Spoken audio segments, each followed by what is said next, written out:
listener production. Hi, Sasha Barbagat with you. Welcome to The Briefing.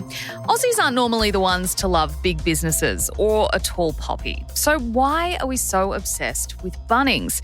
The hardware chain has successfully maintained a stronghold across the country for years, and it's done so without totally pissing off most of us in the process. But have things like the humble sausage sizzle meant that we're effectively ignoring a massive monopoly in our country that's growing stronger by the day? I think we'll probably have a bit of a contest between the major parties to see who can be tougher on the supermarkets in this election. Bunnings, on the other hand, which is essentially a monopoly over hardware now in Australia, not a peep about the effect that it's had in the market power it has in Australia. In the second half of this episode, we're exploring if Bunnings' reputation is earned or extremely well engineered. And a note, that's not all for your morning. In your feed right now, we've dropped part 2 of this story where we ask the managing director of Bunnings what he thinks about it all. First though, it is time for the headlines with Chris Spiru on Friday, January 31st.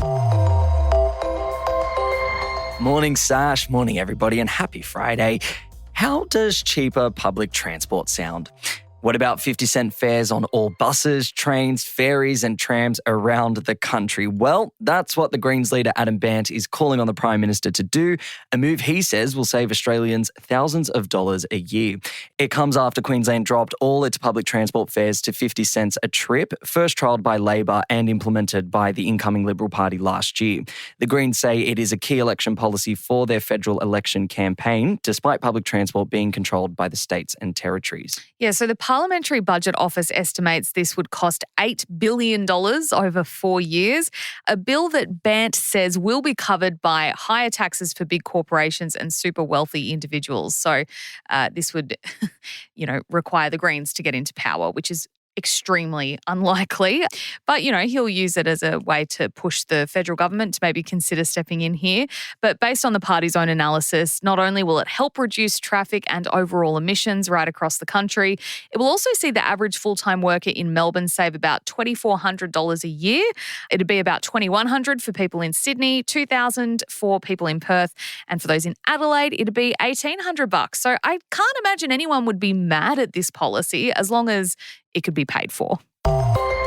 Over to the US now, where it's expected there are no survivors after a passenger plane and a military helicopter collided near Washington, D.C. The American Airlines flight had been carrying 60 people and 4 crew members, while the Black Hawk chopper had 3 soldiers on board, with both aircrafts crashing into the Potomac River. It's the first fatal airline crash in the United States since 2009. Yeah, the president says he's been briefed and he seemed to imply the helicopter crew or air traffic control tower was responsible for the collision. However, he provided no further evidence that this was the case. And then at a press briefing, Donald Trump used the opportunity to rant about diversity hiring policies. The initiative is part of the FAA's diversity and inclusion hiring plan, which says diversity is integral to achieving FAA's mission of ensuring safe and efficient travel. I don't think so. I think it's just the opposite. So what he's referencing there is the FAA. That's the Federal Aviation Administration, which is run by the government and oversees air travel in the US. And he's saying DEI policies at the body may have led to incompetent air traffic controllers. Again, claims that he's made, but that have not been backed up with evidence. It was a truly bizarre press conference to watch. Yeah, it'll be interesting to see the reaction to this press conference. Like you said, it was bizarre because he's not doing well in the polls already. Trump has suffered a historically low initial approval rating, the lowest of all US presidents after his first full week in office. There are just 47% of Americans who were polled approving of the job he's doing. Caveat though, that is higher than his first time score, which was sitting at 45%. Whole 2% up. Back home now, new data is showing long-term homelessness has surged by 25% in the last 5 years. According to the Productivity Commission's latest report, just under 38,000 Australians were stuck in persistent homelessness. So that's homelessness for more than 7 months within a 2-year period. And that was in 2023 to 24. And that's up from 30,000 people in 2019-2020. Key advocate groups are calling the findings grim, but they remain hopeful as the report did find that homelessness was averted in 80% of cases where at-risk people sought help.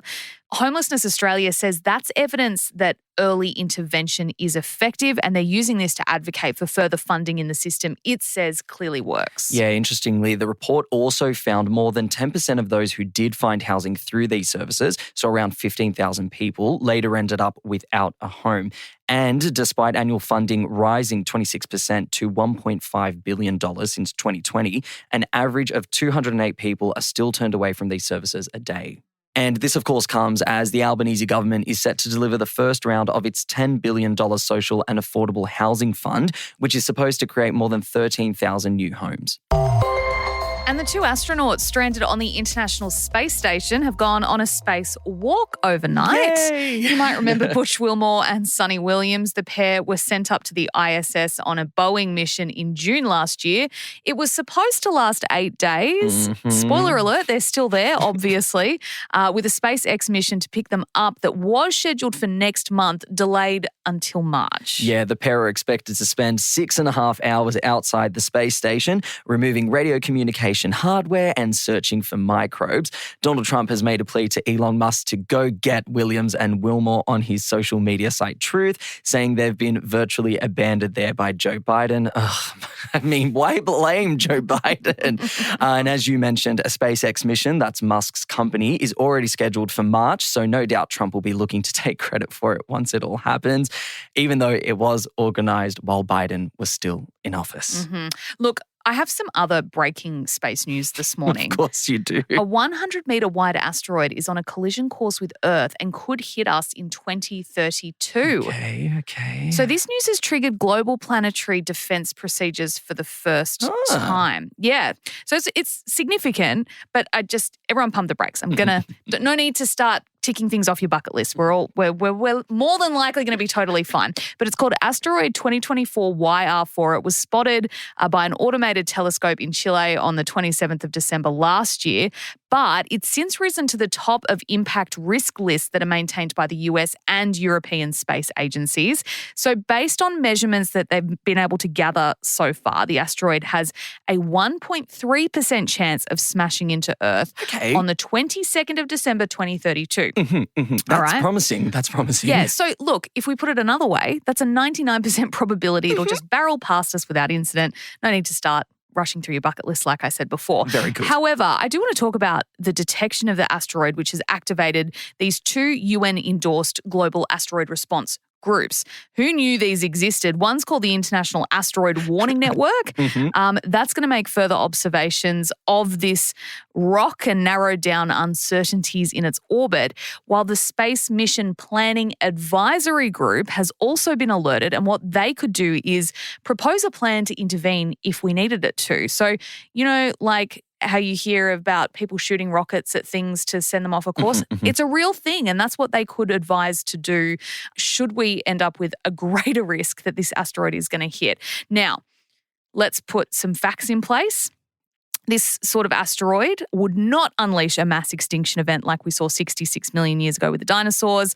That asteroid was about 15 k's wide, so huge in comparison to this particular asteroid.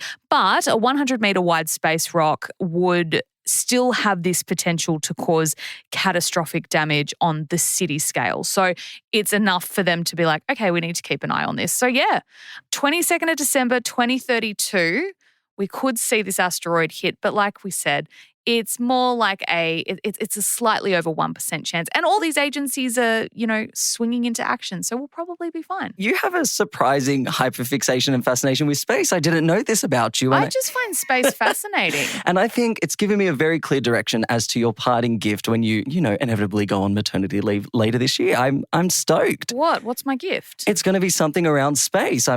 Watch this space. Funnily enough, our son's nursery might actually have a space theme. Oh my God. She's a space nerd. I'm really not. I don't know how this happened. How did this happen? Please don't mischaracterize me. Okay, thank you, Chris. Next up, it is our deep dive. We are getting into why we love Bunnings so much when it seems to have created a monopoly across the Australian hardware industry. And don't forget, we've got part 2 of this story in the feed right now to listen to afterwards.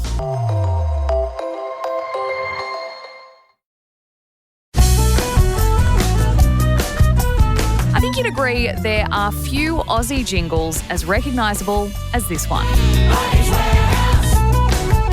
What started as a sawmill in WA in 1907 has exploded into an international hardware juggernaut, boasting hundreds of warehouses and billions and billions and billions of dollars in profits.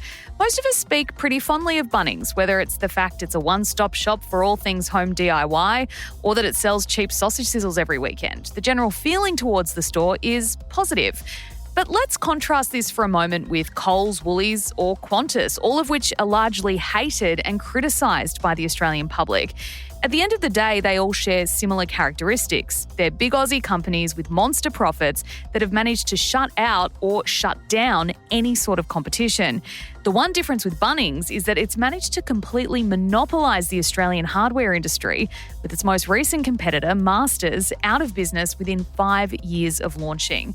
So why does Bunnings get nothing but love? Joel Gibson is a money and consumer expert. Joel, is Bunnings' popularity earned or engineered, do you think? I think it's a bit of both. I think they've done an outstanding job, really. When you think about Bunnings and the place it holds in the Australian imagination these days, it's almost like British people call a vacuum cleaner a Hoover, because that was the sort of predominant brand of vacuum cleaners.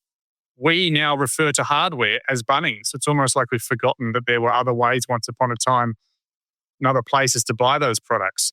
I'm one of those people that has a permanent Bunnings list in the notes in my phone.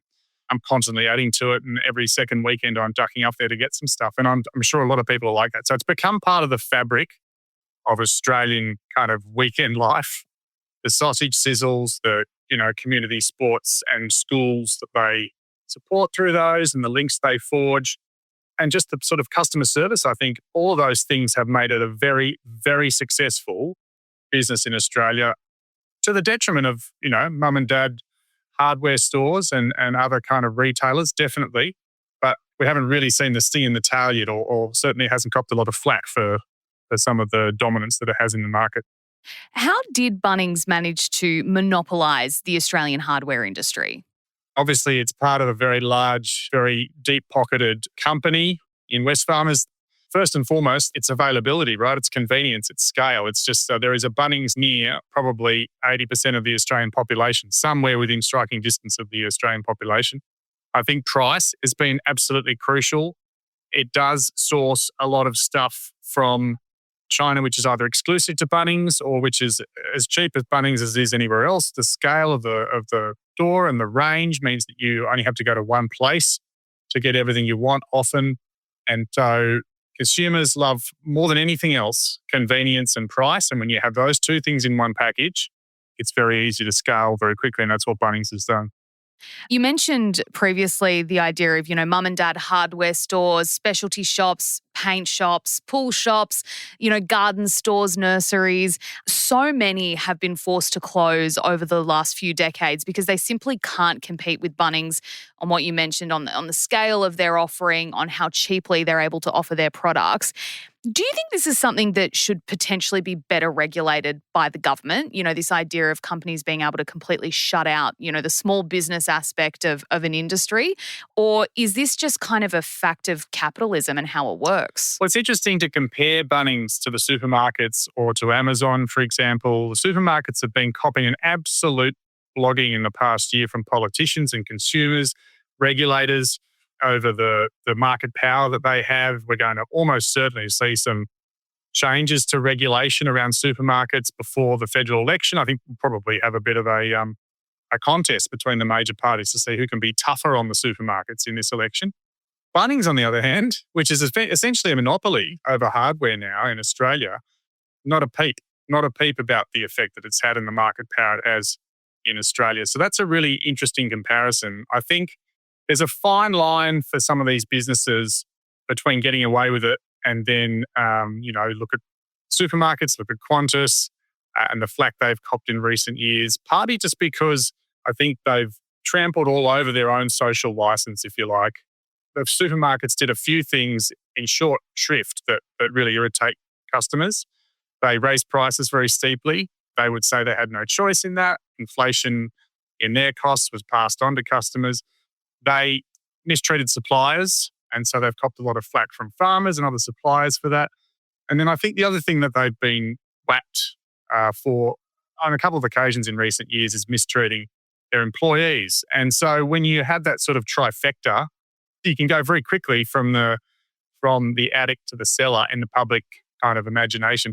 Woolworths a couple of years ago was the most trusted brand in Australia, according to one of those big market research surveys. I think it might have been Roy Morgan or one of those ones that regularly tests that.